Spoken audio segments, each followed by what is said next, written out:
Thank you. Hi. It's nice to see you all. Well, the truth is I can't see all of you because I'm partially sighted, but nevertheless, I know you're there and I can hear you. And it's an interesting challenge with the front of the stage. So if I suddenly disappear, I have reached the end of the stage. Okay? So everyone you can hear me okay? Yeah. All right. So I'm going to do some rearranging because I've got something coming later. Not another person, but... And I like room. Plenty of room to fall over. Okay, so we are in the game of making sense of our lives and our businesses. It's what we're all involved in. We do that on a daily basis, and we do it as businesses. And what I want to try to do here is give some feeling for the most recent insights that are starting to emerge from areas like neuroscience and quantum theory. And they're pretty scary words, right? Much more scary than Halloween. So part of my challenge is obviously how do I enable this in a relatable way? So hopefully we can do that and we can bring some of these concepts alive. But the point that sort of came across in some of Matt's comments is absolutely very appropriate, which is that we are at a crucial time. I have no doubt about that. The rate at which our environment is changing and the way in which we've evolved the external world, the world outside of us, and the pace of that is putting huge pressure on us internally. And yet what we haven't done is evolved how we deal with things internally. And we have to find quick ways of matching so that we have the competence to deal with an external world that will continue to change at a very rapid speed. Am I changing the slides here, or is it? The clicker's on the table there, Clive. The clicker that I moved. Okay, cool. So bear with me, we'll see if this works. Get rid of that one. Okay. So let's start with the first question, which is why neuroscience? So I'm not going to go into any depth around platform, et cetera, You can see that stuff in the book, and you can see it on the website. I want to try and take you to a higher place. Okay, so this is all about insights and concepts. Why neuroscience? Because basically the real turning point was in the 1990s when we had functional MRI scans coming along. And for the first time, we were able to see images of the brain, of live brains in action. Up until that point, neuroscience was really confined to anatomy and slicing up brains after people died. Okay?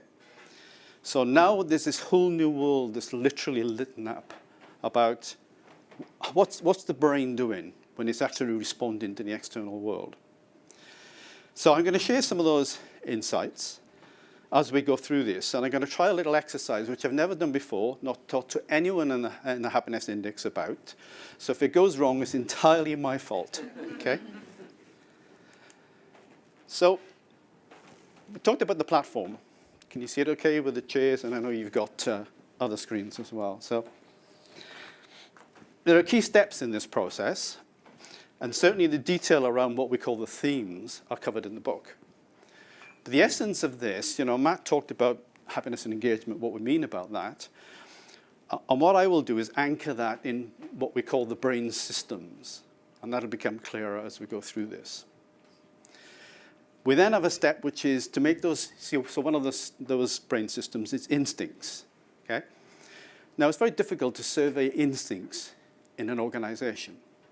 Right? So it's a very intangible subject. So we then relate that to themes which are more tangible and recognizable in organizations, such as psychological safety and freedom, essentially the freedom to be yourself. But there's good reasons why we picked those themes, and some of those will come out today. And it all starts with this beauty. This is my intellectual porn, which sums up, this picture of the brain.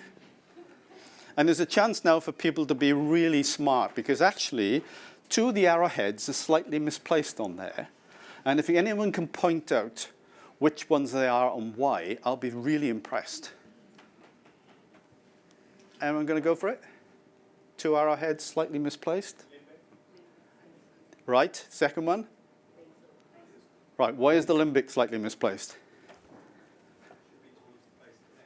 It's down here.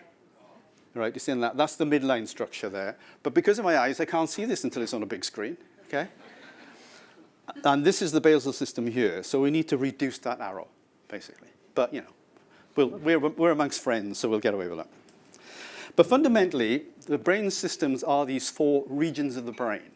Now, look, the brain is a highly complex integrated system, right? So these systems are always working together. But nevertheless, these are like regional hubs that have particular competence and are the home of these particular dynamics. So we've got the basal region there at the top of the brainstem, which is instincts. Then you have the limbic system, which is the home of our emotions, which is in the middle. And then wrapped around that is the cortex. And for the sake of our model, we split the cortex into 2 regions. So we talk generally about the cortex here, which is the rational brain, and I'll explain the differences between these in a moment. And then we have the prefrontal cortex, which we refer to as the reflective brain. Now, just a very quick walkthrough on those. Instincts, of course, they're very binary. They're on or off. You know, so we talk very much about either the instinct to survive or the instinct to thrive. They're really a continuum. And this part of the brain is incredibly powerful. When it gets involved with real purpose. And that's for obvious reasons in terms of survival. You know, if you are walking on a road and a bus is about to hit you, it's not a good time for thinking of what sort of day the bus driver has had. Okay? So your instincts have to take over, and it closes down all parts of the brain which are irrelevant in that couple of seconds. So you lose, in some cases, memory. You lose perception, you lose perspective, you lose creativity. Because it's all about making you safe. So it's necessary that when we deal with instincts, we understand it's off or on. And you won't, if you don't capture the instinctive brain in a communication exercise within about 11 seconds, it'll switch off. Because there's nothing particularly important here. It's boring, I'll let the rational brain deal with it. Okay? So little instincts like are really important because if we want to excite people, you need to engage the instinctive brain. So that's the thrive response, where it spots an opportunity to grow. Okay? Second one then is emotions. So emotions were a very important part of our evolutionary step. Because when you respond as a reptile, which is the basal response, it's very binary. You're either interested or you're not. You know, it's a single response to a single stimulus. But what emotions did, they like fanned out their ability to respond. So now it's not just an on or off. When we respond emotionally, it's like how important, how negative. It can be very negative, very positive. It can be really excited, it can be really down. So it increased our level of sophistication as a species to be able to respond to our environment, and especially to other people in our cases. Because the purpose of emotions is to enable us to cooperate. So you can't share instincts, but you can share emotions. Because we see it, we behave, we see it in our bodies, and we sense it in other people. So emotions are really important in enabling us to bind as a group. And then the third area, which was when we really became human, was when we adopted the ability to think. So it's the capacity for thinking that no other species comes anything close to us. Now the essence, you know, if we were in a workshop environment, I wouldn't give you any answers. You'd have to work for them yourselves. But I can't do that with the time available. So the essence of thinking is slowing down. The speed of our instincts and emotions is much faster than our thought process. And most of our thoughts are just a response, an attempt to try to make sense of our instincts and emotions. So it's necessarily a slower part of the brain. That doesn't mean it's any less efficient or any less clever. It just means by slowing down, we allow ourselves to take in more data. And when we have more data, we have a greater range of choice. Yeah, do you sort of get that? Slower, give ourselves a chance rather than just be taken away by the emotional hijack. Just wait, get a bit more information, and then we can allow ourselves to make more sophisticated choices. So The cortex tries to make sense of that with this rational thought process. And the main role of the cortex is to get things done. That's the area where we write down the instructions in the brain to actually do something. So that's why, the themes within the platform around rational styles is clarity and enablement.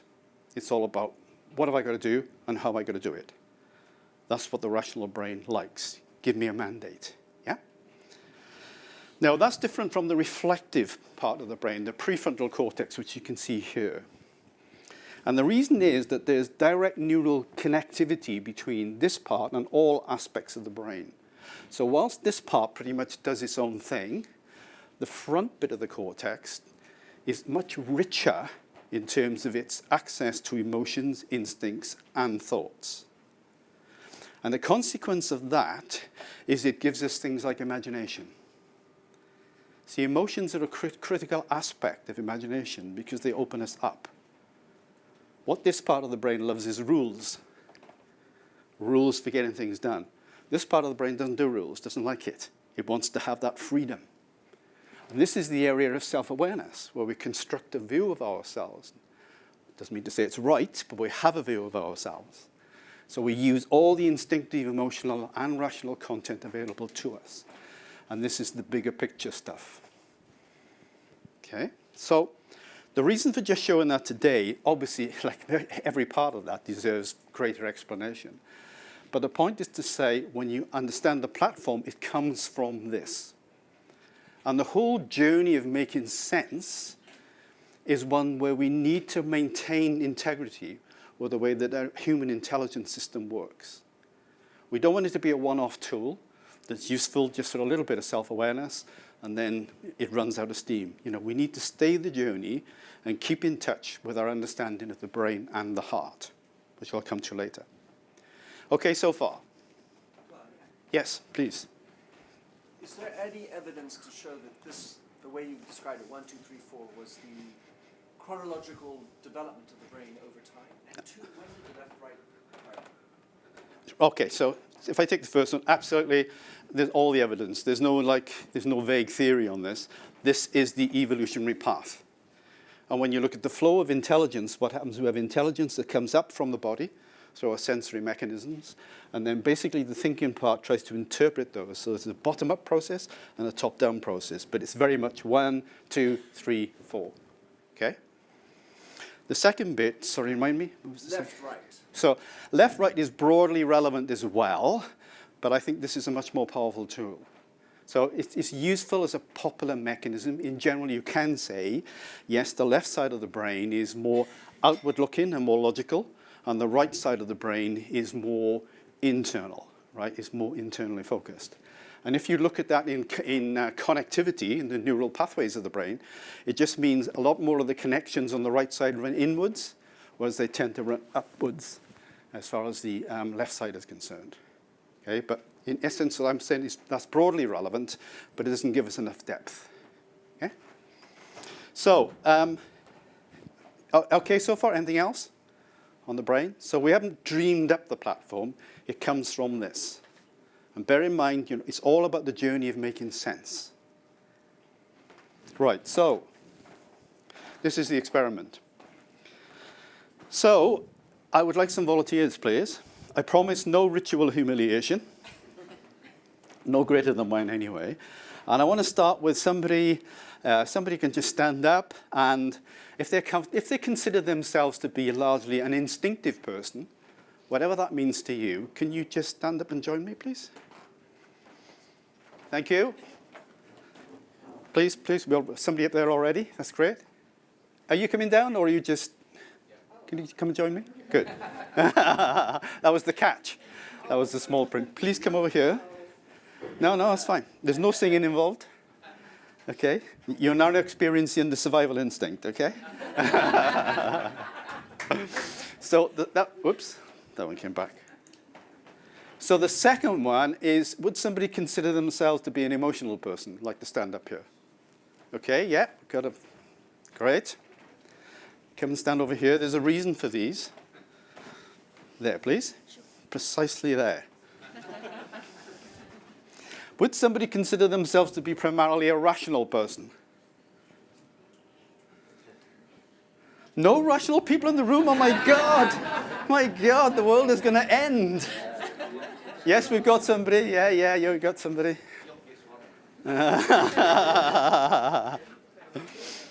That'll do. That's great as a starting point. Then I would like somebody who considers themselves to be a reflective person. Yeah, please stand up over here. You can see the females are much braver in this audience than the... Okay, right.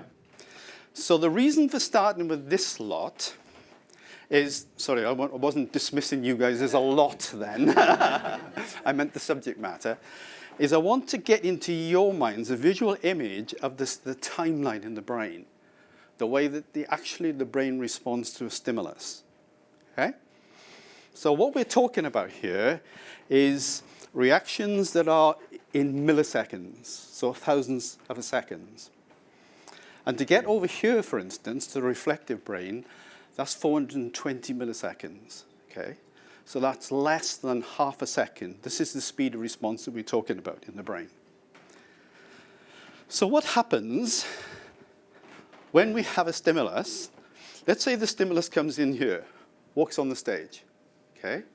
Now here, even at about 50 milliseconds, we start to see implicit memory waking up in the brain. That's the first thing that happens, right? If the stimulus comes in, what the brain does, it looks at, it tries to match it in memory. Have I seen this before, right? It's a means of making sense of the stimulus. And that's what we do. We're driven by memory, right? So that will then start to trigger a response which will determine the way that the response to the stimulus is activated in the brain. Now, I want you to look instinctive. I think that's emotional. Yeah, it's a strong stance, okay, instinctive, up for it, right? Just hold a strong stance. So, as I said, instincts will look at something and say, is this vital? You know, does it have a lot of importance? Is it either going to threaten my survival or a real opportunity for me to grow? And that happens really early on in the process, right? We reckon it's hard to separate to do with the technicalities. The separation between emotions and instincts is hard to decipher in the brain, but we know this is slightly quicker. So I now want emotions to come closer. Okay, so this first reaction is at 80 milliseconds. So let's say this is around about 70, something like that, between friends again. Don't tell anyone, just between friends, okay? So now the important thing about this is that process of routing is going to decide if there is emotional content in the stimulus. So if something has been said, for instance, that upsets us and creates a defensive response in us, then emotions are going to step forward and are going to start to activate. So the limbic brain steps forward. Can you look emotional for me, please? What about that? Okay, so that's in 80 milliseconds. Now there's a big gap, right? Because this process goes up the brain, and the brain is, the whole limbic system is being activated, and around about 190 milliseconds, we can see that the thinking brain is just starting to engage. It's called the midline structure. Okay, and it's starting to engage and thinking, what's this all about? You know, what is going on in the brain that I need to work out, right? Still, we're talking, what, 190 milliseconds, you know, tiny, tiny amount of time. Now, it fully registers in the rational brain, this impulse, at 250 milliseconds, so a quarter of a second. It takes from getting from the stimulus to here. So you can see this is a big gap. These guys tend to work together, right? So instincts will step out, and then emotions will follow because, as I said, you can't share your instincts, but you can share your emotions because we have a bond that we can send to each other, we can transmit and receive, okay? So basically, this is the means of sharing it and fires off. What emotions demand is action. See, whilst we were just reptiles, this would just be the binary response, right? It's not an emotional response, it's just, do I do something or do I not do anything, right? But here, as mammals, there's all sorts of things we can do, you know, when we get emotional. But as Matt was touching on earlier on, the reason in the body is it means in that emotional moment, to be in balance, we need to be in a state that's called homeostasis, right? When we're out of balance, that's what the emotions are doing. It's saying, we're out of balance, we're out of balance, we're out of balance, do something about it, do something about it, right? Now, the rational brain has to work out what to do about it. Now, the brain is predictive as well. So I'm not going to forget you. Okay? We haven't got the reflective brain yet. And basically, as the stimulus goes along, we come here, trigger this, and my brain is constantly predicting, and your brains, what's going to happen next, because it's the most efficient way of dealing with things. You cannot arrive at a situation and work out what's going on. That's too dangerous. If your life is at stake, you need to you play the probabilities, and you work out what's likely to happen. So if everything's gone to plan, we're okay, we're on our route, and then we can simply send a message to somebody out here who's the action person, and they're going to do something about it. And the trigger to action is at 670 milliseconds. Okay, now that's really important. Would you mind standing here? I'll let you off whether you're action-oriented or not. So far so good. Now, can you step back off the stage? So if everything goes to plan, everything's fine. There's the stimulus, there's the emotional response. Do something about it, and we do it, and we trigger the motor neural system, and then there's action. However, life doesn't always go to plan. So when it doesn't go to plan, we have to have a mechanism that says, oops, this is a surprise, what do I do about it? And the story I always use, because it's very relatable, I think, is you're walking on the underground. So you, ahead of you, in your peripheral vision, you have noticed an escalator, okay? So what you do in normal circumstances, you are not even taking any notice of it. It's all subconscious. And by the time you get onto the escalator, your body's already tipped forward and you're ready to move in sync with the escalator, right? You don't need to think about that. It just happens. Rational processing, which is largely subconscious. However, if the escalator is not working, you get to this point and you go, because it didn't go to plan. Now, the brain then needs a mechanism for working out, what do I do now? Here is the mechanism. Stay there, no, stay there. Because, oops, sorry. Because you're an overseer, you can see all of this lot. You can see what they're getting up to, okay? Which is a great place to be. So what you need is basically, that's the source then of the bigger picture. It says, whoa, my assumptions didn't work, so I need to be able to step back, and the reflective brain takes the bigger picture. And the consequence of that ability to have the bigger picture means that it's the reflective brain that is essential to the whole process of change. Does that make sense? Okay? So I hope that's like a visual example of the way that the brain works and why these timelines are so important. Thank you, ladies. So, you can spend, literally I do, spend a lot of time thinking about this stuff, because hidden in that simple exercise, there are massive issues, right? Little things like, when you're upset, the last thing you want is somebody interrogating you and telling you what the solution is, okay? Because you are still in the emotional phase. This is what our change curve is all about. And what you want at that point is connection, and you want acknowledgement. Now, the rational person is out here thinking, what's all the fuss about? I can see the solution, so why don't you just do it? Person over here thinks, you just don't bloody get it, do you? Right? So it's that sort of thing. It's quite a serious subject, though, nevertheless. When our needs are different in the different phases. Right. So that's just one part of the journey we're doing. So the other set of insights is just how important the body is, okay, in terms of what it tells us about intelligence. Matt uses the phrase data points. I would just say, emotions are intelligent. They're an information source. Same point, it's just different language, right? They're telling our brains what's going on. We've got this somatosensory system that connects the intelligence in our cells and sends it up to the brain, right? And then the brain interprets what's going on. And we know things, for instance, like how important people, I do a lot of coaching, okay? And the theme of confidence always comes up in coaching conversations in one way or another. How can I be more confident? How can I be more in touch with myself and believe in myself and all that stuff? And the key player in that is not the brain, it's the heart. Heart is the root of confidence and the heart of connectivity. Too big a conversation for today, but I'm just trying to bring out the fact that we've got these three big players. They're all intelligent systems in their own right. In the head, the cranial brain, in the heart, the cardiac brain, and in the gut, which is the enteric brain. And when we use the term brain, what we mean is that they are neurological systems in their own right. The brain does not tell them what to do. They are partners, okay? And then they collaborate to make decisions.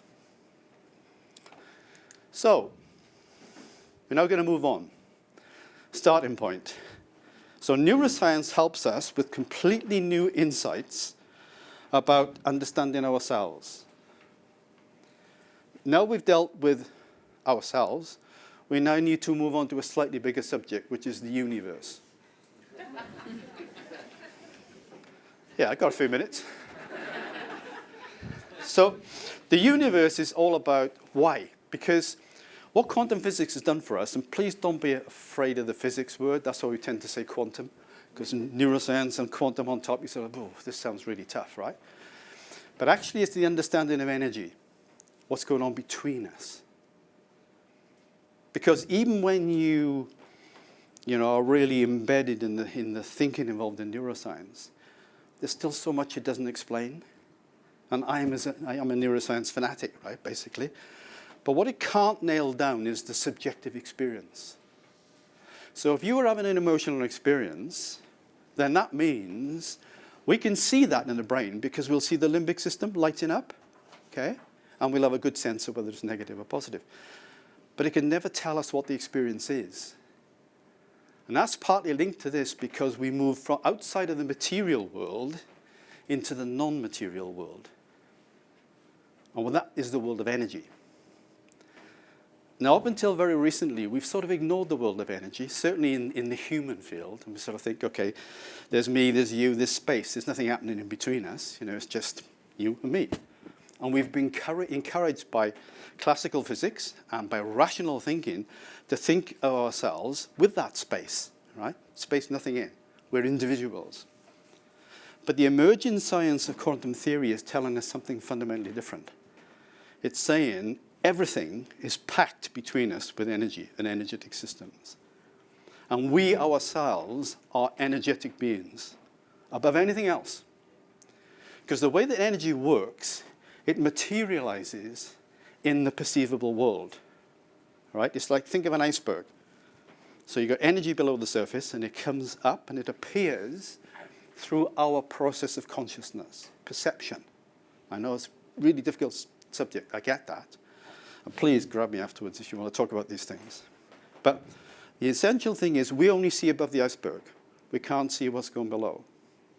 And whilst I won't explain the double slit experiment, unless Matt gives me the whole afternoon to deal with it, the point of it is it demonstrates without any doubt that when we move to the subatomic level, beyond the material world, that energy works to different rules.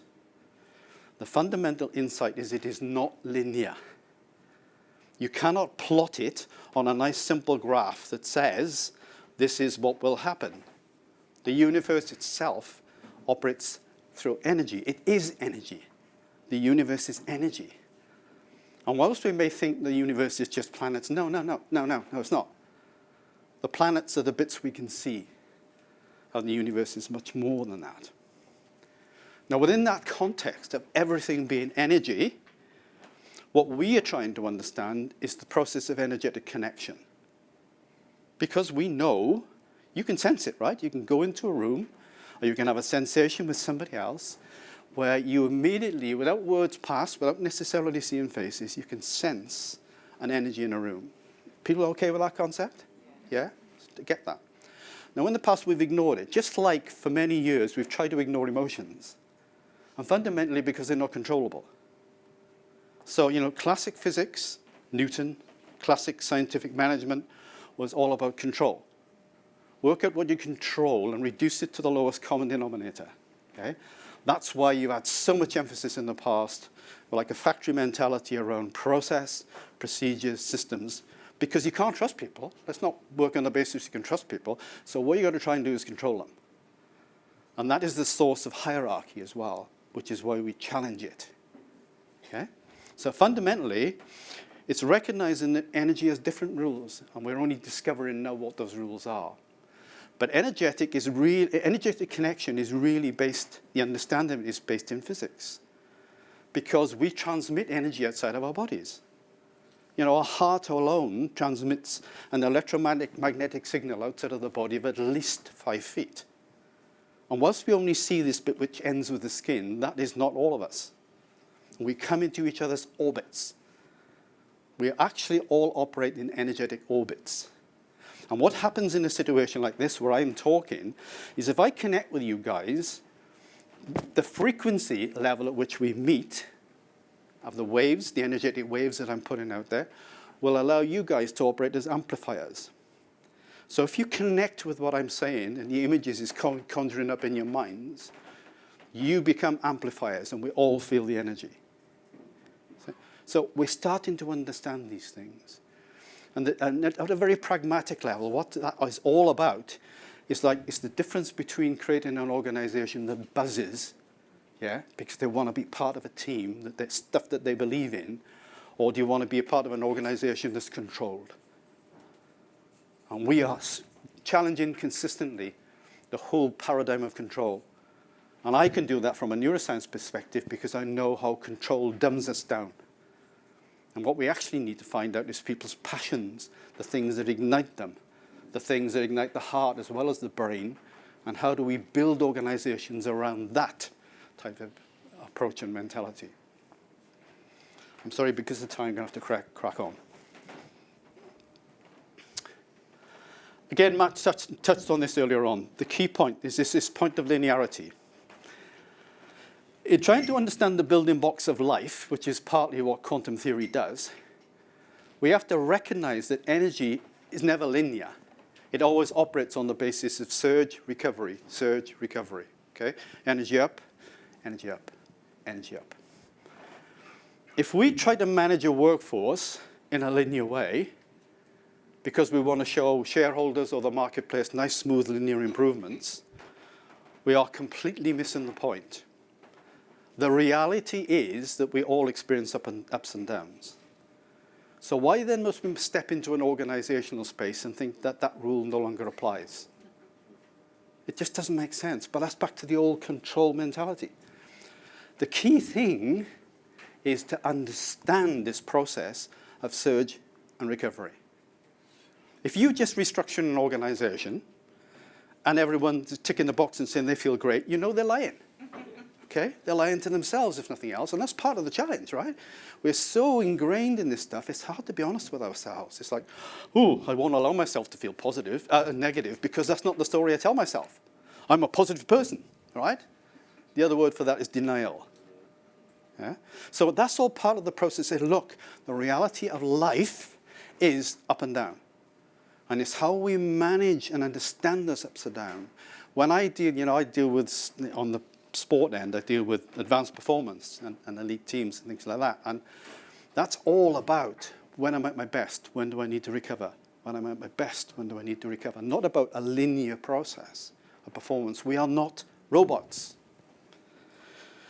So it's curious that this concept of energetic connection can be very tricky for people because it's not tangible, right? We can't see it. And it takes a bit of conceptualization. Yet we're surrounded by devices that are triggered by, by waves that we can't see. Yeah? Whether it's a radio or microwave, television, whatever it might be, it's happening around us, yet somehow we haven't related it to us. But the rules don't change. The rules of the universe are the same whether you're talking about planets or you're talking about people. And as we discover those rules, it's showing us more and more insights. And this is really important. I haven't got the time to go into this now, but talked about the energy curve. This is one of the tools that we use. for collaborating with our clients, and I totally agree with Matt, it's not our job to say what's best for you because we don't understand you. But what we can do is give you some real insights from the data and say, can you match this to your understanding of your business?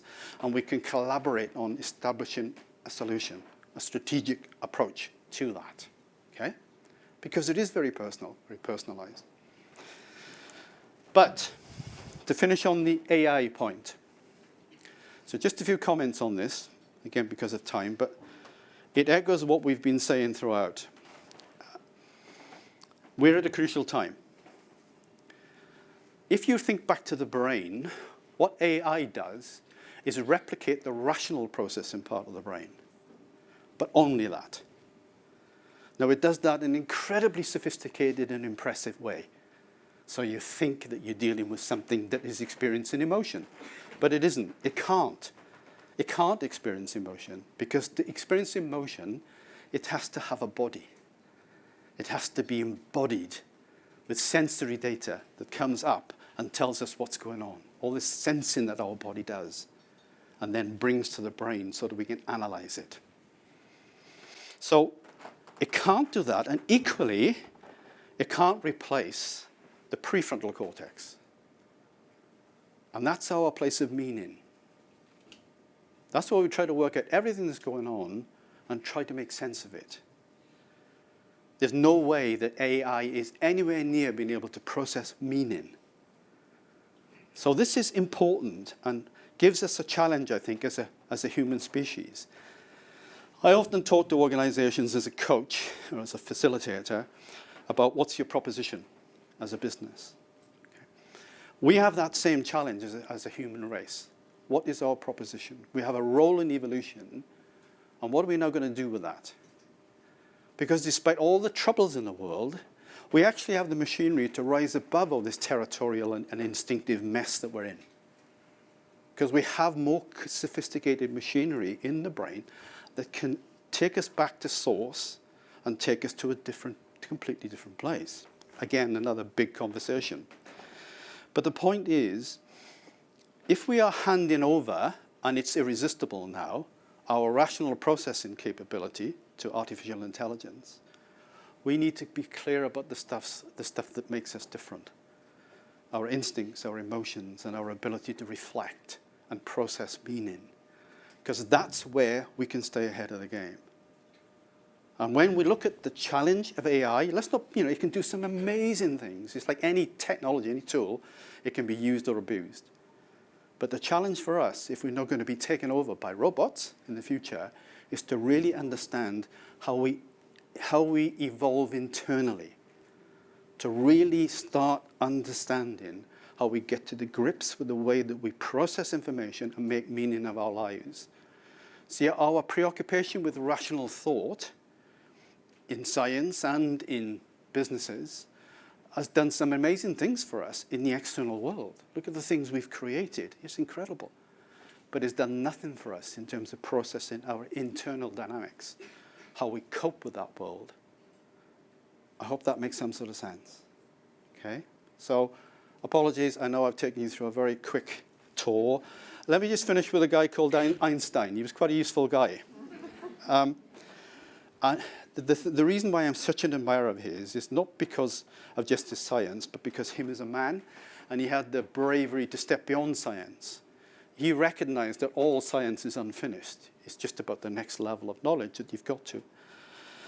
And he's got this quote which roughly goes, the intuitive mind is a sacred gift, and the rational mind is a loyal servant. We've created a society where we've honored the rational mind, but we've forgotten the gift. And the essence of that is rational thinking does as it's told, but that's only one part of us. And it's all about that, and raising about that, using our intuition, using it with honor, using it with integrity, and taking us to a new place.